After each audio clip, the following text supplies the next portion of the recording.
A Facebook post going viral is raising concerns across the country about a popular kind of hand drying machine. Here's that Facebook post here.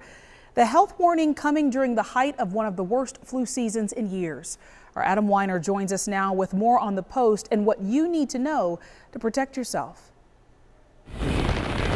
The Dyson Airblade claims to dry your hands in seconds, and you can find them in public bathrooms across Florida.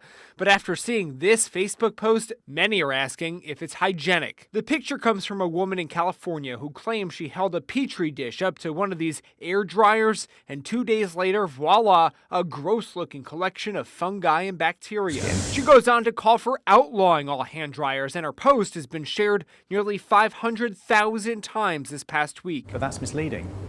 There's just as many bacteria on a tap, door handle, or paper towel dispenser. Dyson's been on the defensive about their hand dryers for 4 years now, ever since a study claimed that jet dryers actually spread bacteria out into the air by as much as 10 feet. But many of the studies were funded by the paper towel industry. Using the Airblade puts fewer bacteria into the air than taking your coat off. Recently, our ABC sister station in Philadelphia swabbed and tested over a dozen air dryers, finding all types of bacteria. Those are organisms that are found in stool specimens, and they can make you very sick. But doctors add it is still better to use those air dryers than not to wash your hands at all.